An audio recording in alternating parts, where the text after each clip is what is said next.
on myself. Pick out dust them off, put them back up on the shelf. Bonjour, moi c'est Sabine et ça me fait super plaisir de vous retrouver aujourd'hui pour l'épisode 14, c'est ça, 14, de mon podcast couture.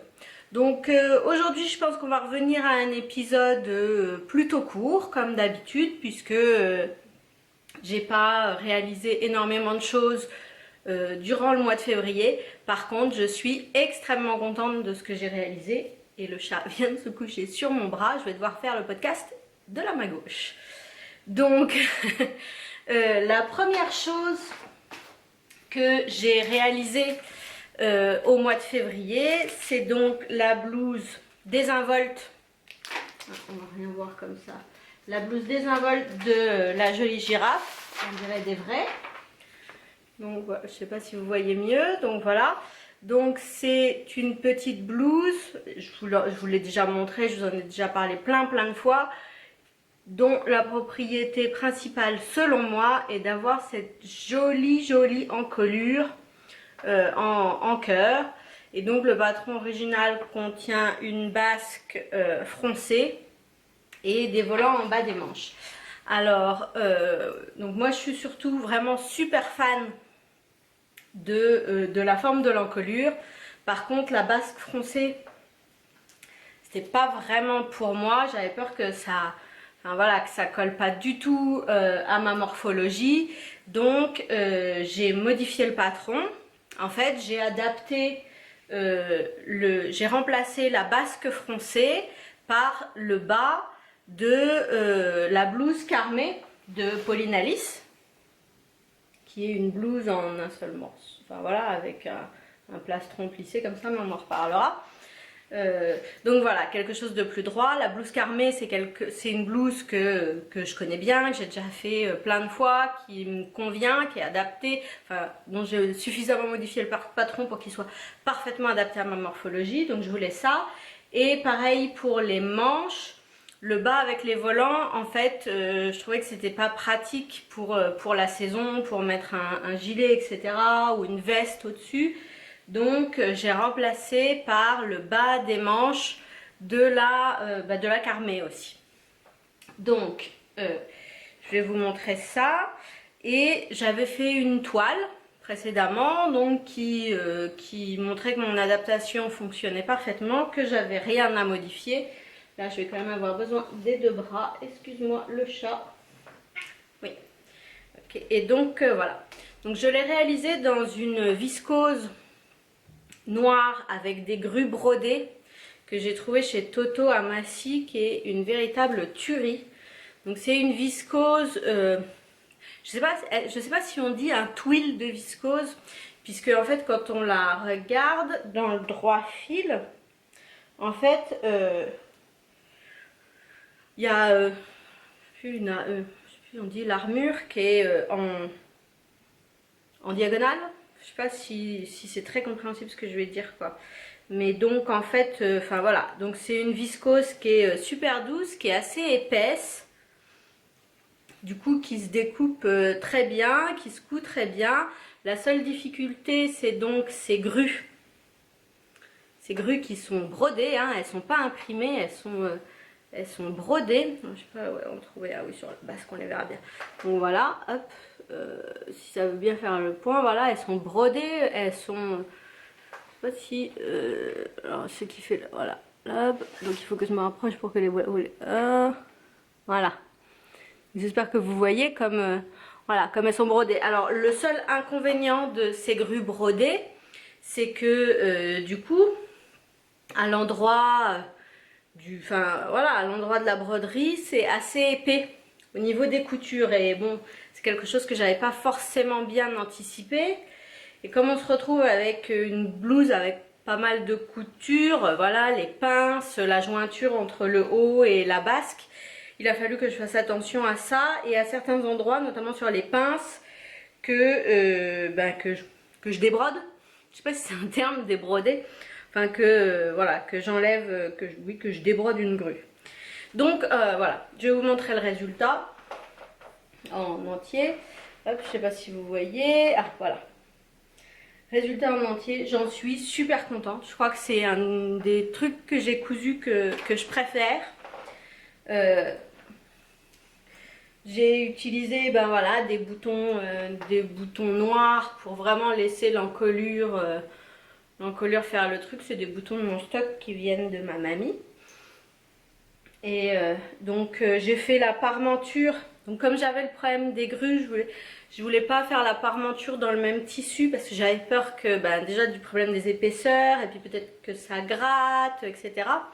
Donc en fait j'ai fait la parmenture dans un voile de coton noir et je l'ai maintenu à point invisible. Je sais pas si vous le voyez d'ailleurs. Hop, parce que j'avais pas en fait dans le patron c'est indiqué de faire une piqûre de maintien à 2 cm. Enfin voilà, j'avais pas envie de la faire. Par contre, mais donc voilà, j'ai maintenu toute la parmenture à point invisible. Donc le seul défaut de ce tissu, comme vous le voyez sans doute, là moi je le vois pas bien mais je le vois en vrai et vous le voyez sans doute beaucoup plus à la caméra, c'est que il prend à mort les poils de chat. Et donc là comme vous voyez le chat se frotte à moi, se couche sur tout ce qu'il y a sur la table à côté de moi. Donc c'est couvert de poils de chat. Donc avant de la porter, il va falloir que je lui donne un sérieux coup de brosse. Donc comme vous voyez, j'ai adapté le bas droit. Je sais pas si vous voyez quoi que ce soit. Voilà, le bas droit. Mais j'ai gardé la forme, enfin droit dans le sens pas plissé. Mais par contre j'ai gardé la forme arrondie. C'est peut-être pas hyper flagrant là quand je vous le montre, mais il va falloir me croire sur parole en fait. Si ça se voit, si ça se voit.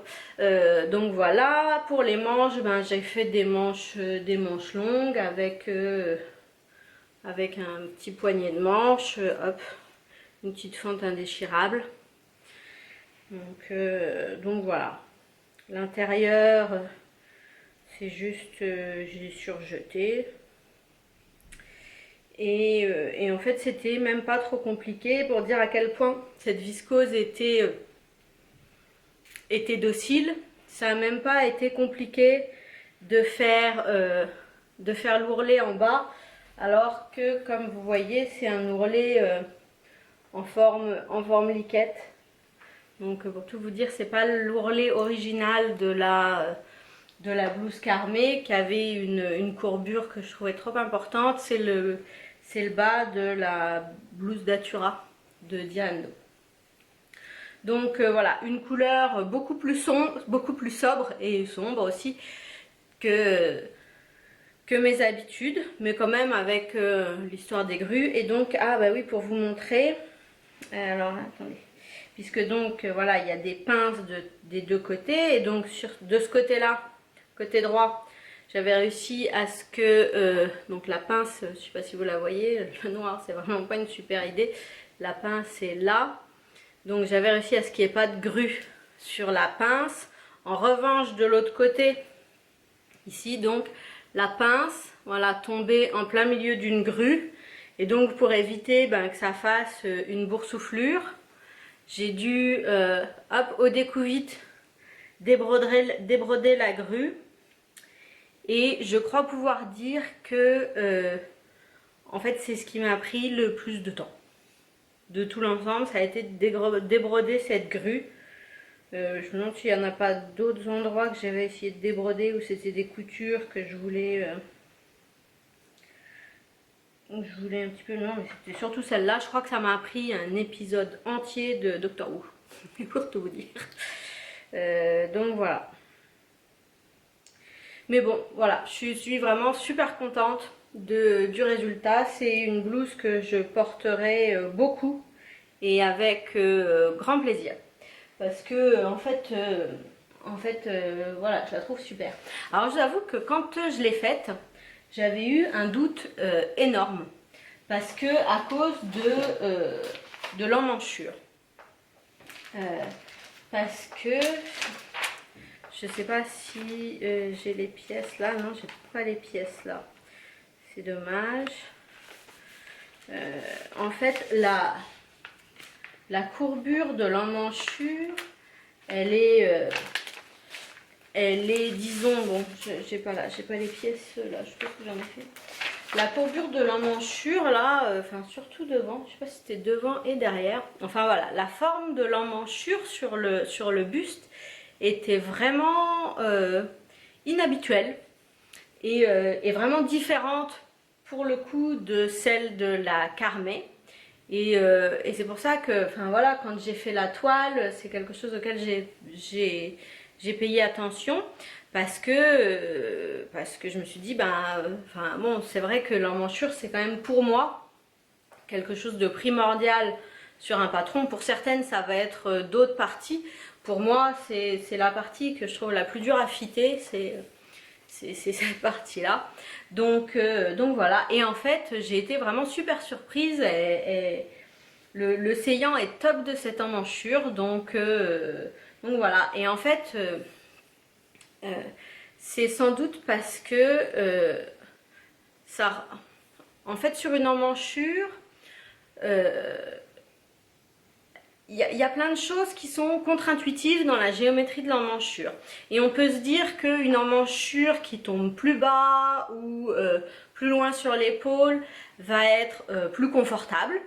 Et en fait, c'est pas du tout le cas. Une emmanchure, pour que ça soit confortable, pour que ça ne serre pas le bras, il faut que, en fait, elle soit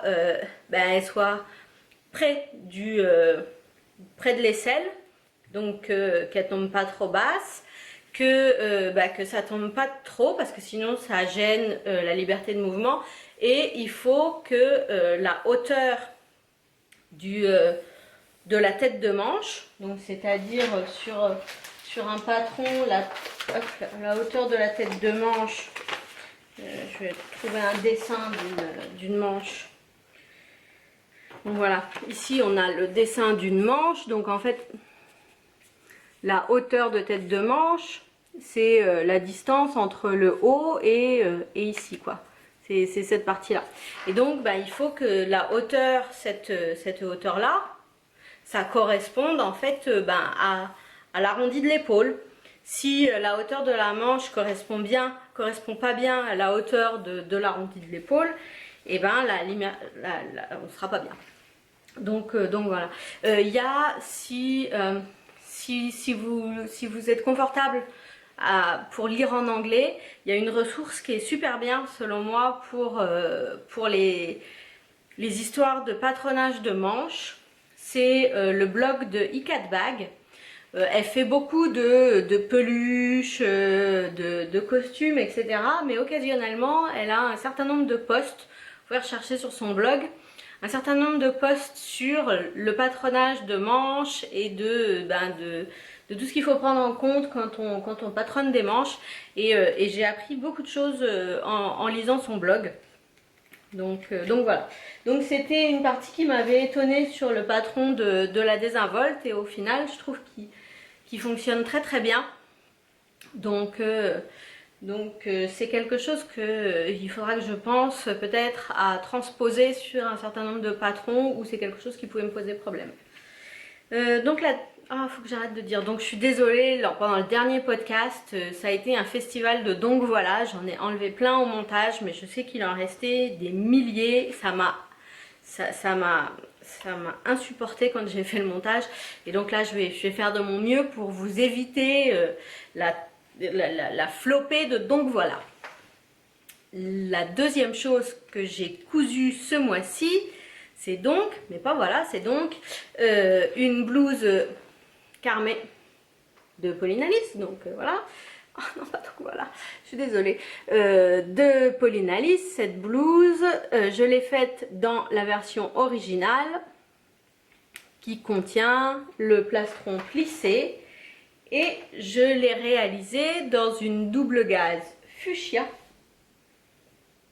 de chez Rascol. Et donc il faut que je dérange le chat qui est actuellement couché sur ma blouse Carmé. Oui, allez, pousse-toi, allez. Voilà. Je suis désolée en avance pour les poils de chat, puisque ce chat laisse des poils partout et était couché sur ma blouse Carmé. Alors oui, c'est pas la même chose, hein, niveau couleur. Là, je pense que l'appareil va avoir un petit peu de mal. Blouse Carmé, donc réalisée comme ça sature à mort. Elle est un petit peu, la couleur est un tout petit peu moins fluo dans la vraie vie. Hein. Je vous le dis tout de suite, là, l'appareil n'en peut plus, mais donc un peu moins fluo dans la vraie vie. La version originale avec le plastron plissé. Par contre, ce que j'ai modifié, c'est que comme si c'était pas assez girly comme ça, j'ai rajouté un petit froufrou aux manches. Donc, je vous l'ai déjà expliqué, c'est le même froufrou que j'ai ajouté sur ma précédente blouse Carmé. C'est un froufrou que j'ai patronné moi-même, que j'ai dessiné moi-même, hein, on va pas dire patronné non plus, hein. C'est jamais qu'un carré. Hein. Je l'ai donc dessiné moi-même et pour moi il a la proportion de froufroutage qui me convient. Et pour ceci il fait 1,2 fois la longueur du poignet. Et pour le montage, je vous invite à suivre l'excellente vidéo faite par Atelier Scamit sur la blouse, il me semble que j'ai suivi la blouse Zéphyr. Mais voilà, j'ai suivi exactement... T'arrêtes de me mettre des coups de patte, toi? J'ai suivi exactement ce qu'elle explique dans la vidéo. Et pour la dimension du froufrou, j'ai fait un carré de 1,2 fois la longueur de mon poignet de manche. Donc c'est-à-dire si mon poignet faisait 10 cm, eh bien mon froufrou en faisait 12.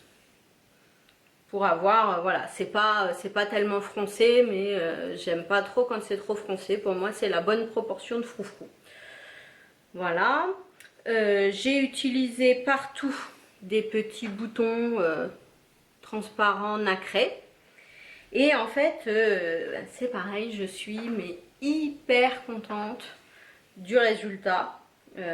J'avais vraiment peur. Hein. En fait, en y réfléchissant, une fois que j'avais coupé les morceaux, je me suis un peu dit, mais qu'est-ce qui m'est passé par la tête de vouloir faire cette blouse en double gaze. La double gaze, il faut savoir, donc c'est une matière qui est agréable, c'est du coton. Donc c'est 2 épaisseurs de gaze de coton très fins qui sont fusées, comment on dit en français, qui sont accrochées ensemble par un certain nombre de fils.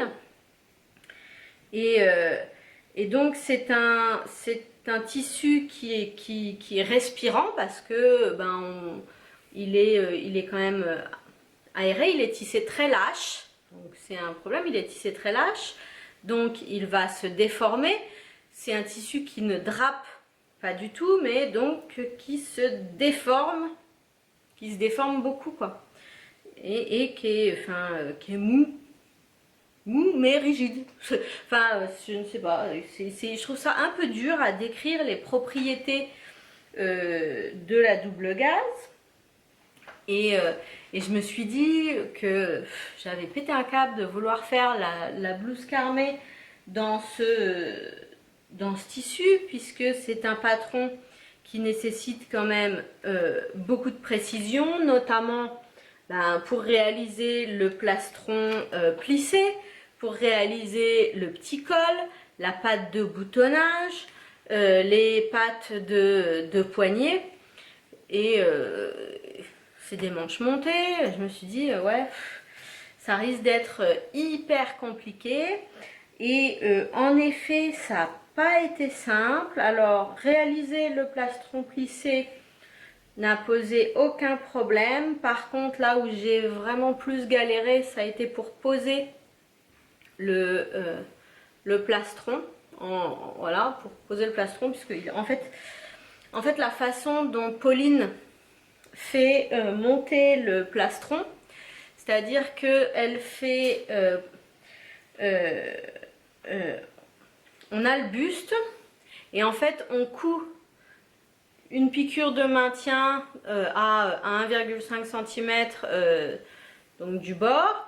On replie le tissu sur l'envers et on pose le plastron en dessous et on surpique pour le faire tenir. Et donc ça nécessite donc une surpiqûre et donc une surpiqûre propre.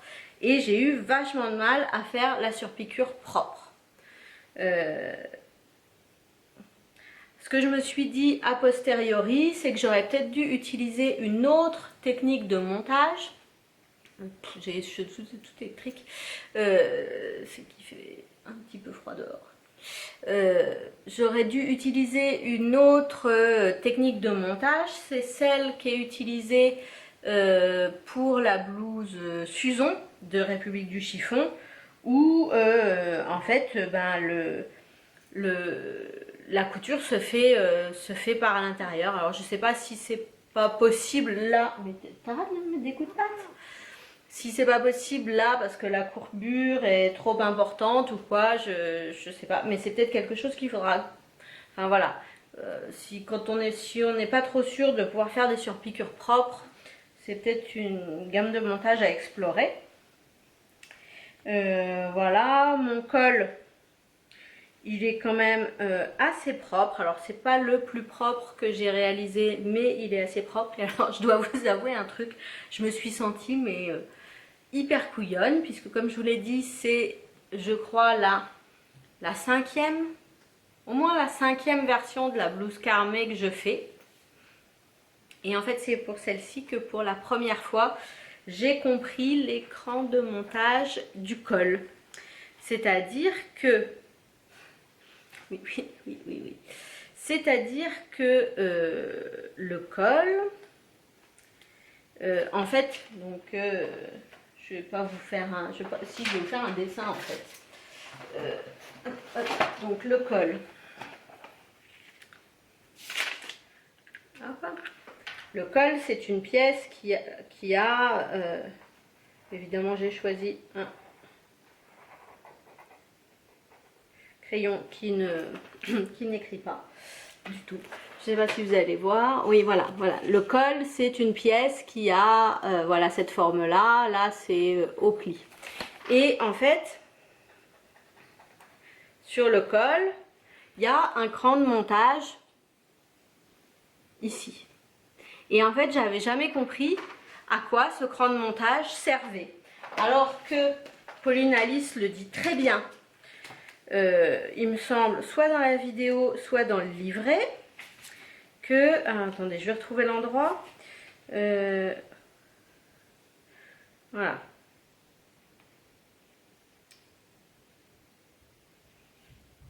Piquer une des pièces du col à l'encolure avec l'envers des pièces vers le haut en faisant coïncider les marques du dos. Et donc c'est marqué attention, un côté est plus long, celui qui doit recouvrir la parmenture la plus large.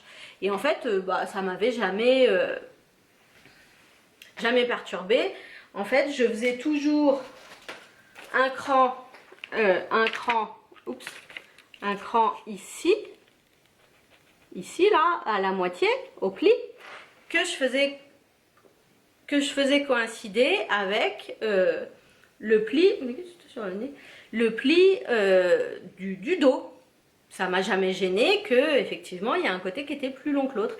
Et en fait là pour la première fois j'ai compris qu'il fallait que en fait ce cran là, enfin il y en avait un de chaque côté, mais en fonction du côté dans le sens duquel on cousait le col, c'était ce cran là qui allait avec le milieu dos en fonction du côté avec la parmenture. Je suis désolée si je suis confuse, mais donc c'est juste pour vous dire que si vous faites la Carmé, attention, il ne faut pas faire coïncider le milieu dos du col avec le milieu dos du dos. En fait, il faut décaler et utiliser le cran de montage, puisque un côté, voilà, là je suis pas allée mettre de boutons sur le col, machin, mais un côté est superposé sur l'autre, donc un côté est en effet plus long, donc en fait il faut décaler le col de cette façon-là. J'espère que j'ai été à peu près claire pour ça.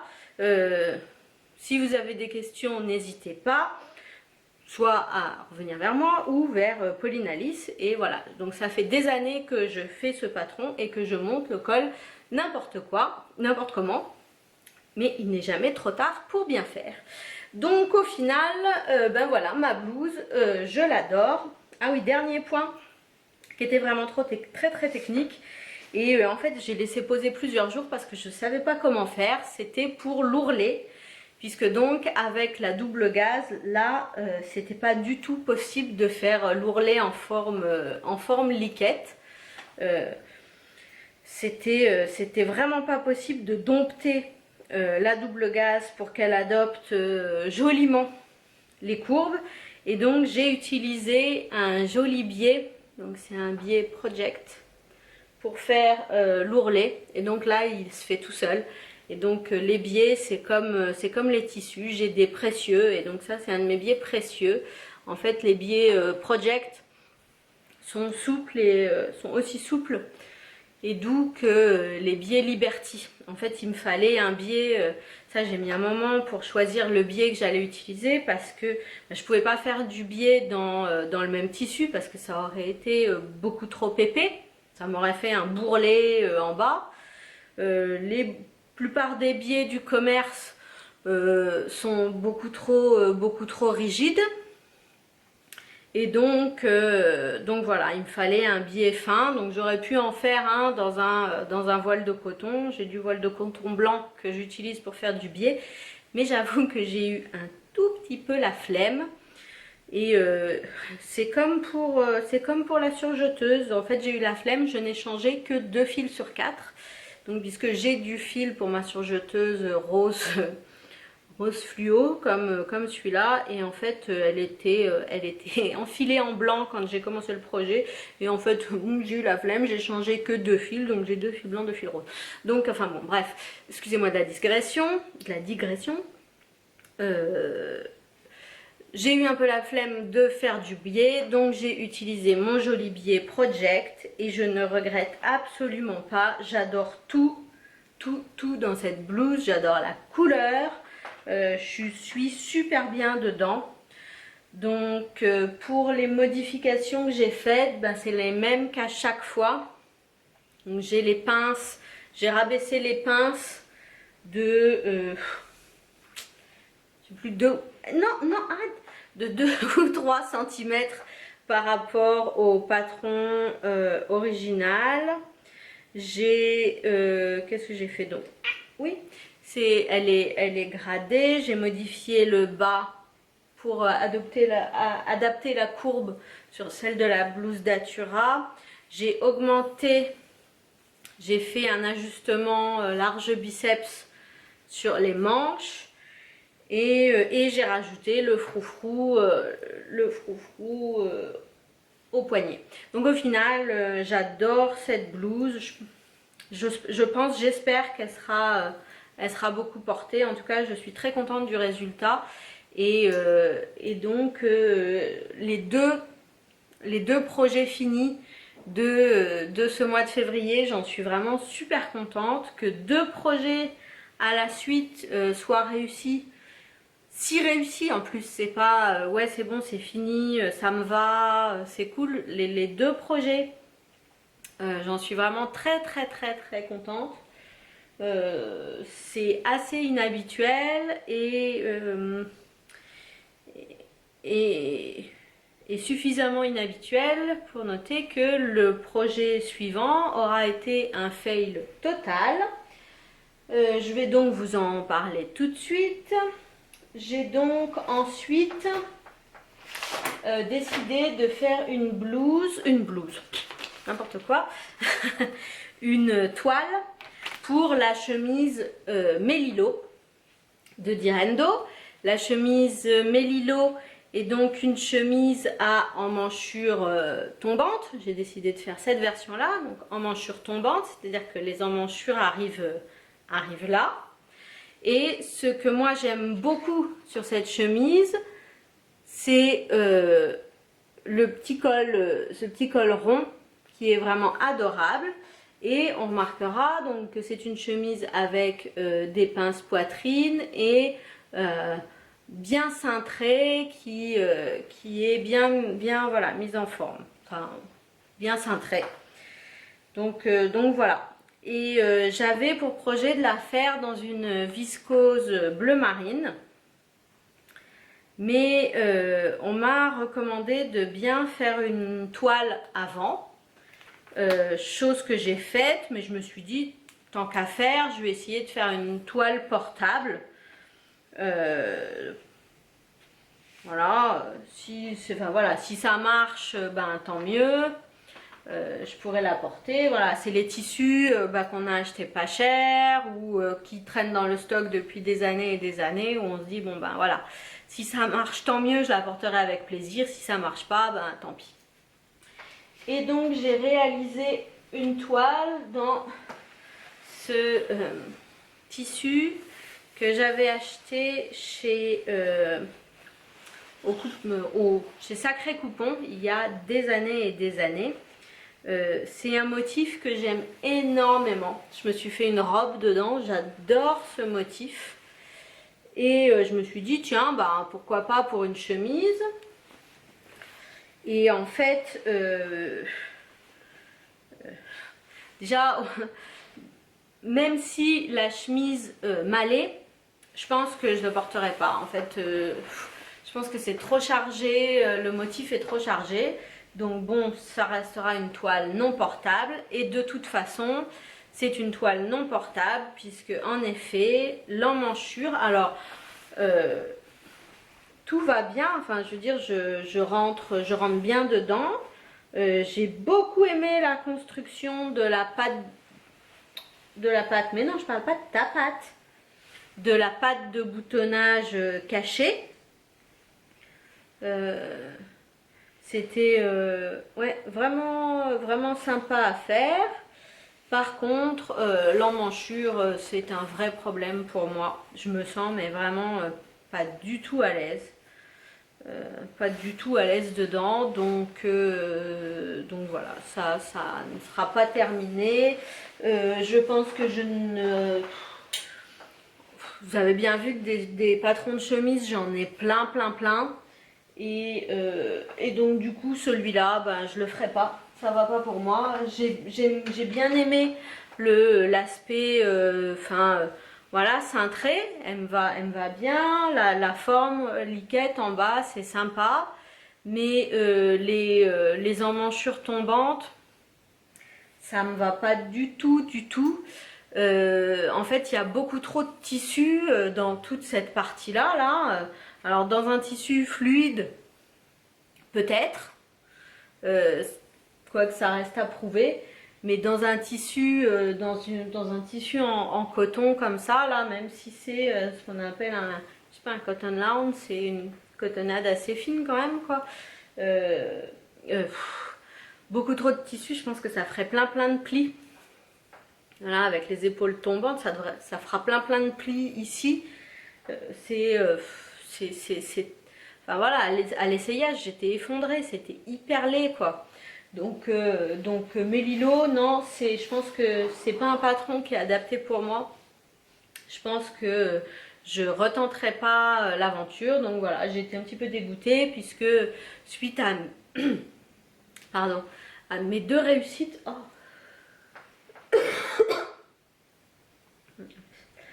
suite à mes deux réussites de voilà, un gros fail.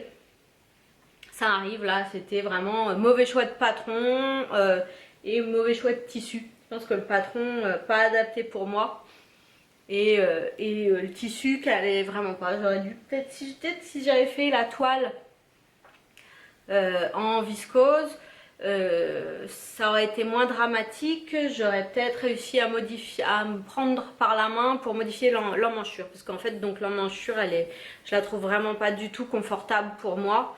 Je sais même pas ce qu'il faudrait faire. Je pense qu'il faudrait l'augmenter, mais donc il faut changer la ligne d'épaule, ça veut dire qu'il faut changer la manche. Ça fait beaucoup de choses à modifier alors que j'ai plein de patrons de chemises. Donc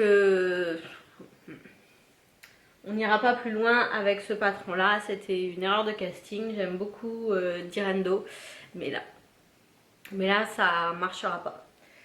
Voilà pour ce que j'ai cousu au mois de février. Je n'ai toujours pas avancé sur mon manteau Carole et la vague de froid est sur le point de se terminer. Donc ça sera peut-être pour l'année prochaine mon manteau Carole, mais c'est pas grave. C'est pas perdu. On va donc passer... Oh, je voudrais que tu arrêtes de te coucher sur tous les trucs qui traînent, le chat. Voilà, merci, c'est très gentil. On va donc passer à la partie projet.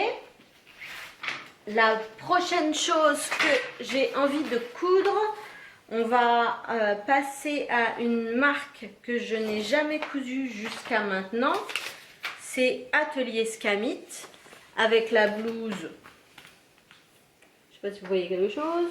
Hop, hop, je vais mettre ma face. La blouse Bipretti d'Atelier Scamit. C'est donc une blouse avec un décolleté en V, un joli empiècement qui commence devant et qui se termine derrière avec un petit pli creux.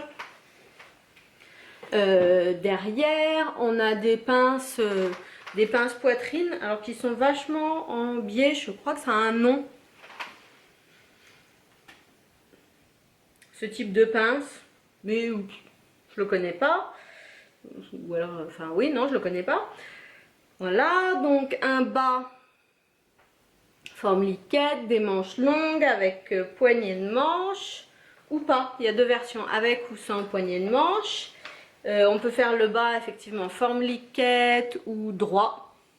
Hop, droit, il y a les deux options sur le patron. Et on peut également ajouter des froufrous à l'insertion de l'empiècement devant et à l'empiècement dans le dos.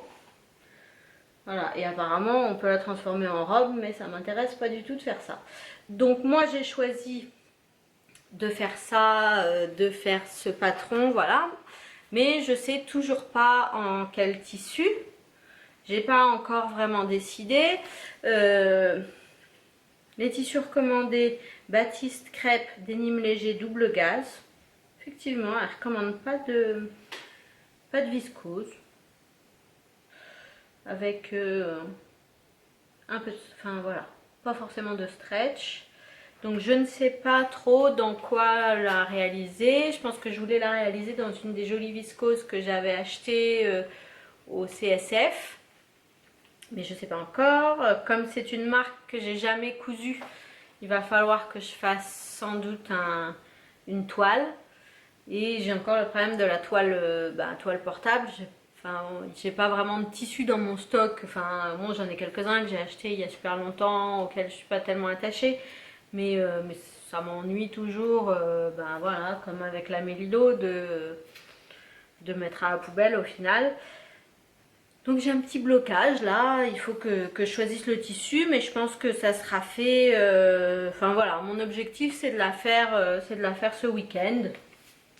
Donc la prochaine chose, ça sera la blouse Bipretti. Et ensuite, j'ai deux patrons de République du chiffon que j'ai envie de faire. Le premier, c'est la chemise Johanna. Hop, chemise Johanna. Oh, putain, il faut encore que je dérange le chat. Décidément, elle se sera couchée sur... Voilà. C'est bon, c'est bon, c'est bon. Chemise Johanna. Hop, chemise Johanna. Voilà, donc c'est une chemise coupe assez décontractée avec le même type de pince que sur la blouse Bipretti. Voilà, des pinces vachement en biais et avec possibilité de mettre un empiècement devant et derrière. J'étais en train de penser que je l'ai pas reporté. Je crois pas. Empiècement derrière et voilà un petit col.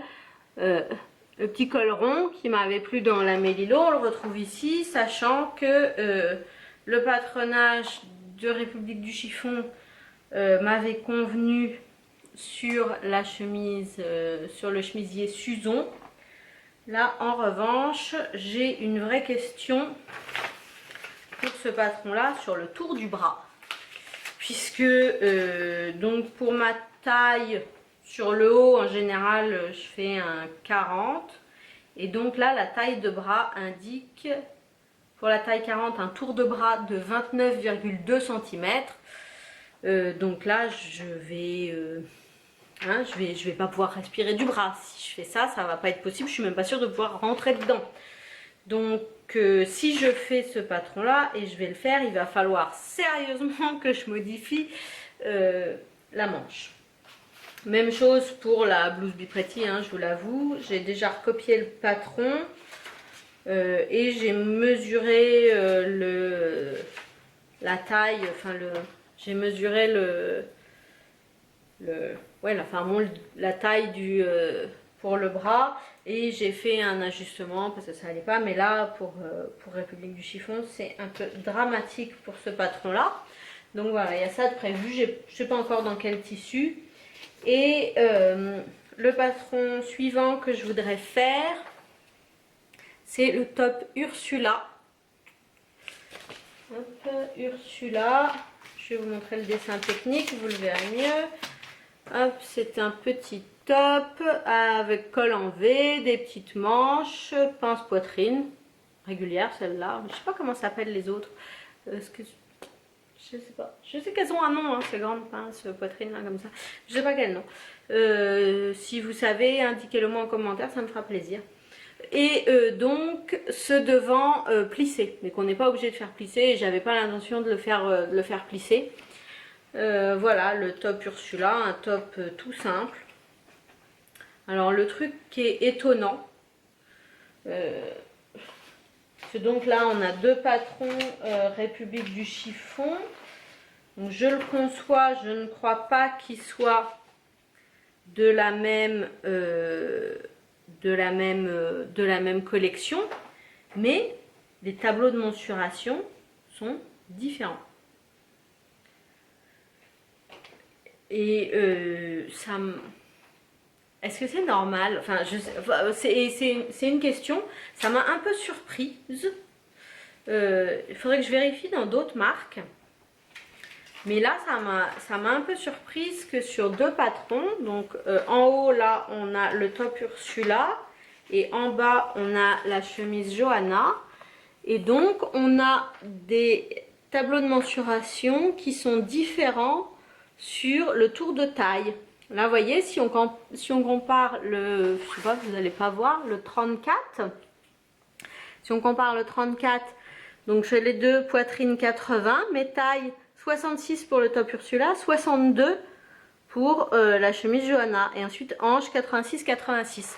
Donc, que la taille du vêtement fini diffère en fonction du vêtement, de l'aisance qu'on veut lui donner, du style, etc. Je le comprends bien, je le conçois bien. Mais je pensais que les marques dessinaient tout le temps les patrons sur un même bloc.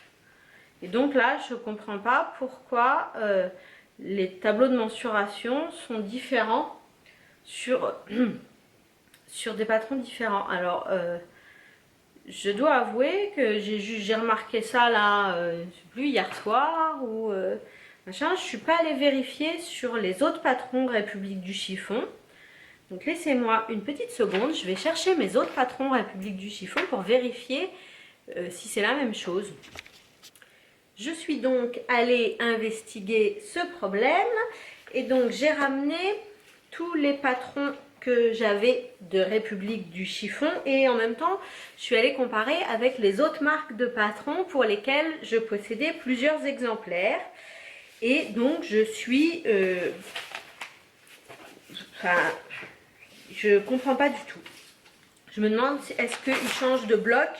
Est-ce que République du chiffon change de bloc, de tableau de mensuration à chaque collection? Je ne sais pas. Puisque donc, pour reprendre, nous avions le top Ursula, où taille 34, on est 80 en poitrine, 66 pour la taille, 86 pour les hanches. La chemise Johanna, Pour la même taille, c'est 80-62 en tour de taille, alors que c'était 66 sur le top Ursula et 86 aux hanches. Là, le chemisier Suzon, toujours par la même taille, c'est 64-86, donc encore une troisième taille de taille. Et donc Bernadette, on est sur 80-66-86. Roger, 80-62-86. Et Michel, 80-66-86.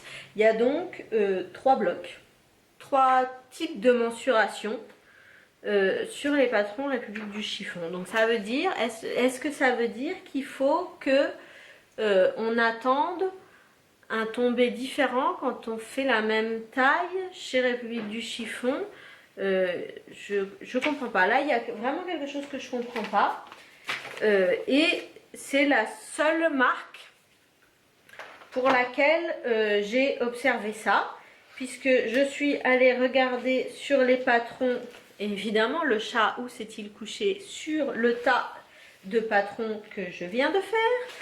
Donc quand je regarde les patrons Atelier Scamite, c'est-à-dire Bipretti, Liseron et Idylle, nous avons bien les mêmes mensurations sur les 3 patrons. Pour la taille 34, on est à 80 en tour de poitrine, 62 en tour de taille et 86 en tour de hanche sur les 3 patrons. Très bien. Quand on va chez Direndo, donc j'ai pas pris tous les patrons Direndo que j'avais, mais j'en ai trouvé 3 différents. La blouse Datura, la chemise Melilot et la blouse RL. Donc des collections très très différentes. Et pour les 3, on est bien, enfin pour les 3, pour la taille 34, on est bien 80, 60, 86. C'est bien les mêmes mensurations sur les 3 patrons. Chez Pauline Alice, donc j'ai pris le patron de la robe Camille, de la blouse Carmé et de la robe Aldaya. Et donc à chaque fois pour le 34, on est sur les mêmes mensurations, 80, 62, 86 pour les 3 patrons. Chez Ayam Pattern, j'ai pris les patrons Ayam Libellule et Ayam Hermès.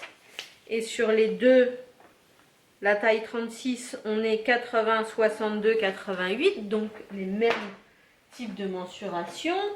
Et enfin, chez Machine, j'ai pris le patron du manteau Ninon, de la robe Clarisse et de la robe Clémence.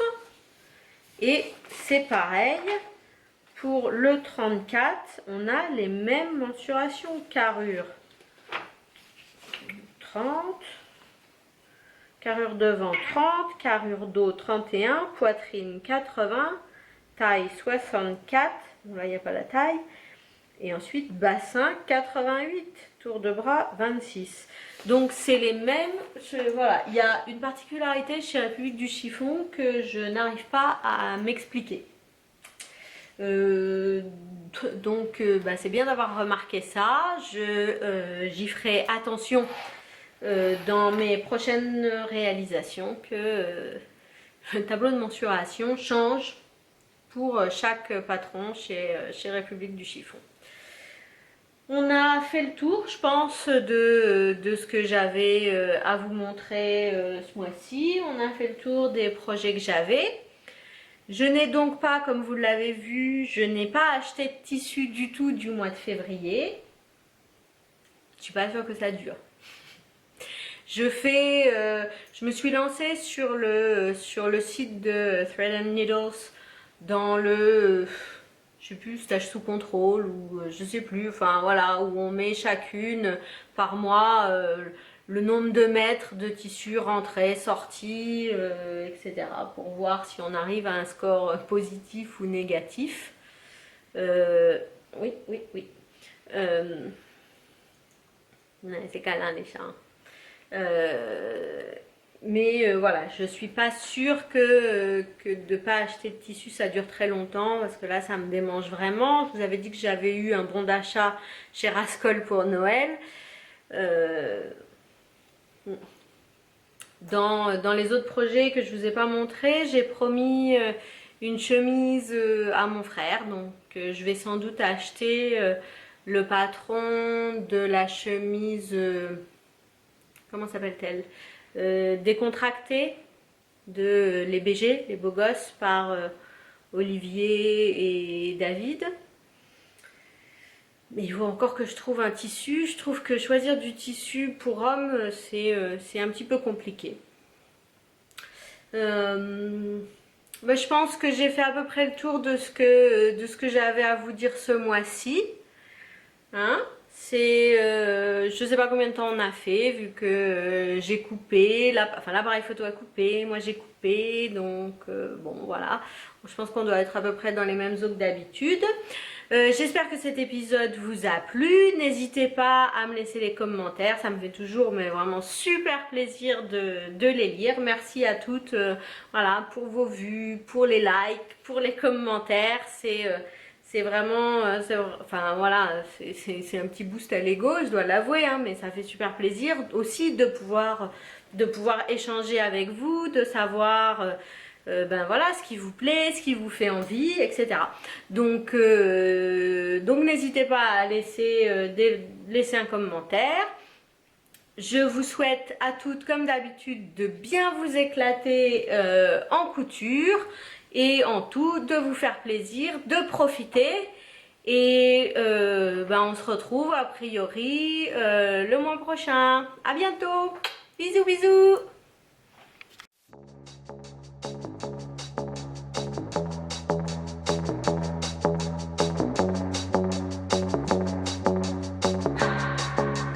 Can keep my hands on myself.